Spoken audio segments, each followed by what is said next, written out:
Hey there, Morbid Maniacs. It's time for another spooky video, a part of VLOGTOBER. And for tonight's spooky video, I'm going to be talking all about the Villisca Axe Murder House.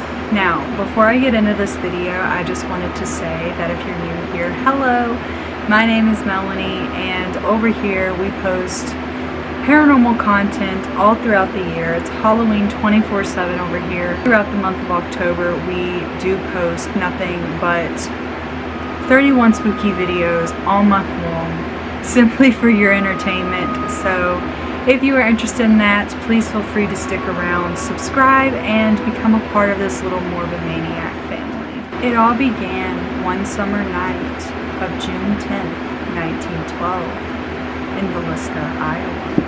The Moore family had left their home to attend church services at the nearby Presbyterian church. The Moores included Josiah Moore and his wife Sarah and their 4 children, Herman, Mary, Paul, and Arthur.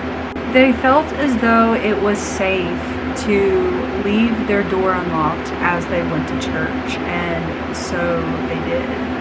And this was not uncommon for many people at the time in that area, as they felt like it was safe and they had no reason to worry. The services would end around 9:30 p.m. that night, and the Moores would return home around 9:45 to 10 p.m. They would be having 2 neighborhood children staying the night with them, whose names were Ina and Lena Stillinger. Hopefully I'm saying their name correctly.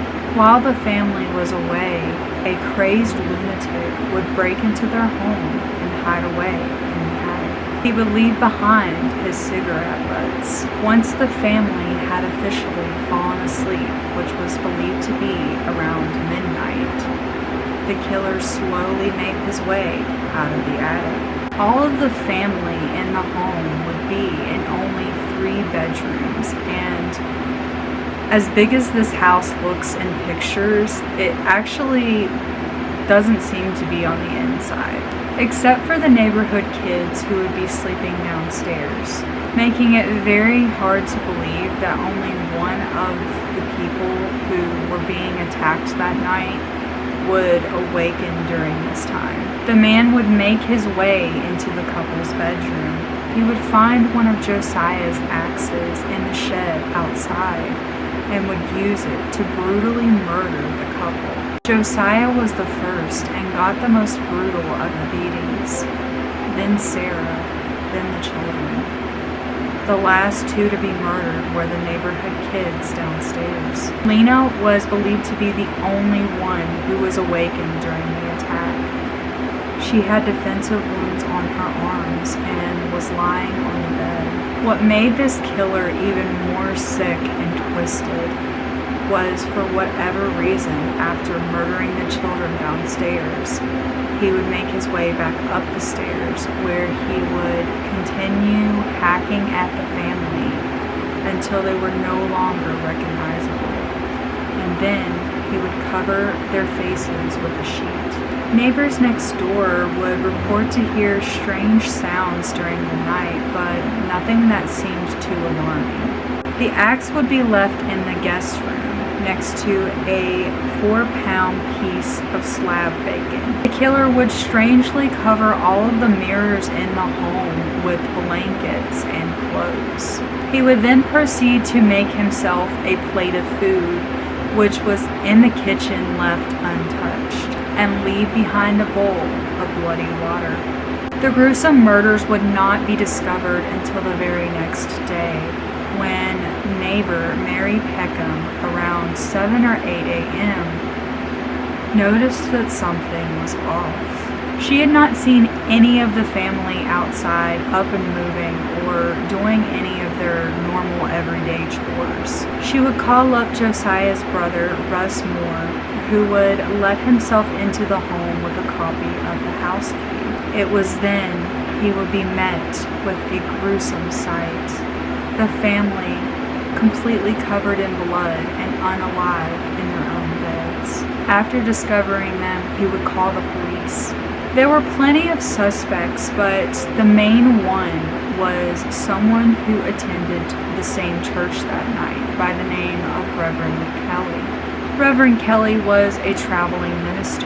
Kelly was in town that night and had actually attended the same church services. However, he would mysteriously leave town around 5 to 5:30 a.m. that morning. He would show a suspicious interest in the case and would be in and out of trouble sending obscure material to a mental hospital. Kelly would eventually be arrested for the crime in 1917. He would confess to the killings but would soon go back on his word. He claimed that the night of the murders he was walking down the street. As he was drawing closer to the Moore home, he claimed to have heard the voice of God telling him to follow the shadow. He's seen a shadow being. That's what's the creepiest about this, is apparently he's seen a shadow being.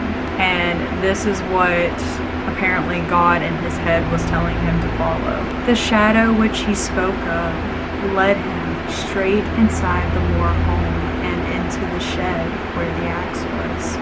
He claimed to have heard the voice of God telling him to slay them all. It would later be found that Reverend Kelly was a schizophrenic, and many speculated that he had made it all up. I personally don't think that he made it up.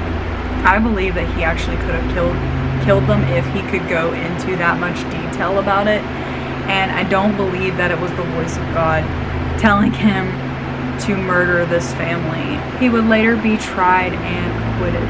Most people did not believe that he had it in him to do such a horrific act, but people can surprise you. And there were many theories as to what led the killer to do such a heinous thing. It was believed that the person who committed this crime was either severely mentally ill or had some form of a grudge against the family and was out to get them. There was even a theory that the killer may have gotten the wrong address. And there was also a theory going around that the killer could have actually drugged the family before he unalived them. However, there was no evidence that showed any sort of drugs in their system.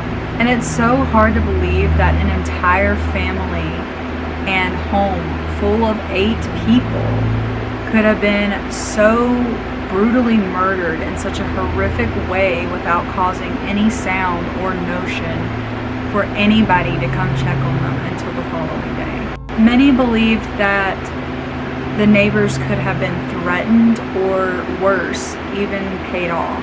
Whatever the case may be, the murders remain an unsolved mystery to this day. Since the murders, the home had many families living within it.